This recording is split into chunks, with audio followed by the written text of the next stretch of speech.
Alright, let's talk a little bit about static routing.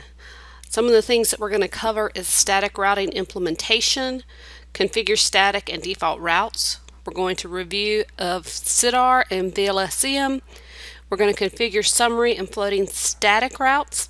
We're going to troubleshoot static and default route issues, and then we'll just wrap up the chapter. Some of the objectives for this chapter is to be able to explain the advantages and disadvantages of static routing, explain the purpose of different types of static routes.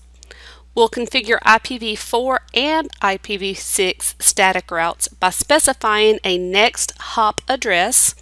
We'll configure an IPv4 and IPv6 default route and explain the use of legacy classful addressing and network implementation, and explain the purpose of CIDR in replacing classful addressing. Also, we'll design and implement a hierarchical addressing scheme. We'll configure IPv4 and IPv6 summary network address to reduce the number of routing table updates. We'll configure a floating static route to provide a backup connection. We'll explain how a router processes packets when a static route is configured, and then we'll troubleshoot common static and default route configuration issues.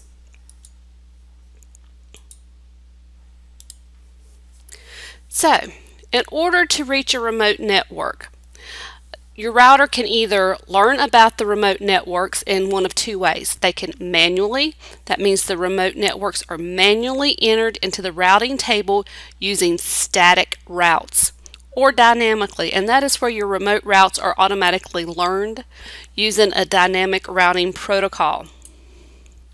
Why would we use a static routing?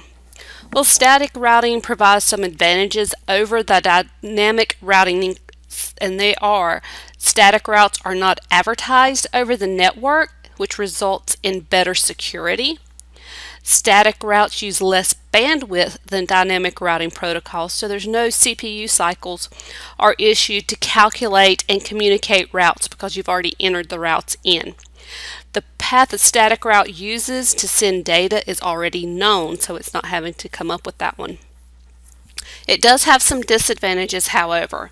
The initial configuration and maintenance is time consuming. Configuration is error prone, especially in a large network. Just think of the times that you may fat finger something with small networks that you're practicing in your labs. Administrator intervention is required to maintain changing route information. The dynamic learns it as you change it, remember. Does not scale well with growing networks.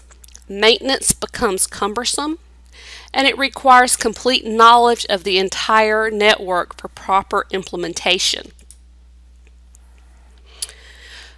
When do you need to use your static routes?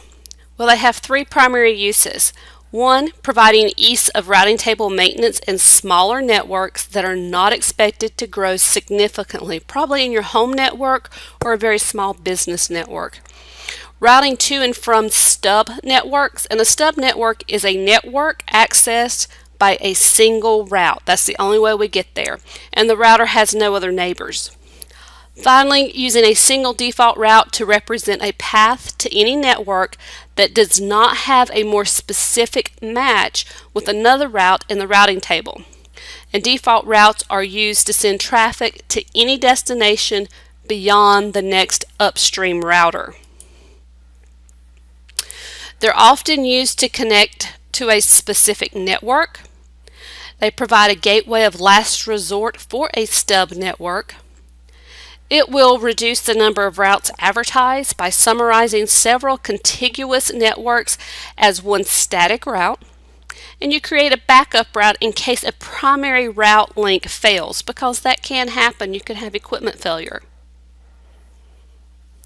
Here's an example of standard static route. You'll see that the 172.16.3.0 is a stub network. Router 1 there is your stub router. And there's no need to use a dynamic routing protocol with router 1 to reach the 172.16.3.0 network. It can simply use the static route to reach the stub network. A default static route is a route that matches all packets.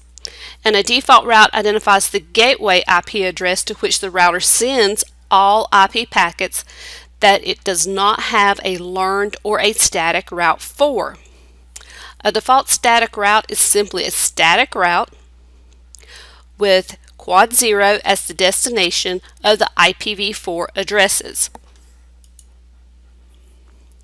And here is an example of that. It says I can represent all four networks, the 172.20.0.0, 21.0.0, 22.0.0, and 23.0.0 by simply adding in 172.20.0.0, but it changes it from a 16-bit network to a 14-bit network when it's summarized it.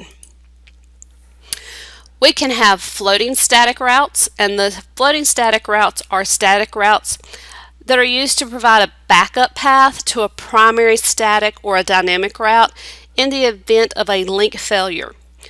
Think about the times that possibly your router's gone out, your line's gone out, so you need that backup.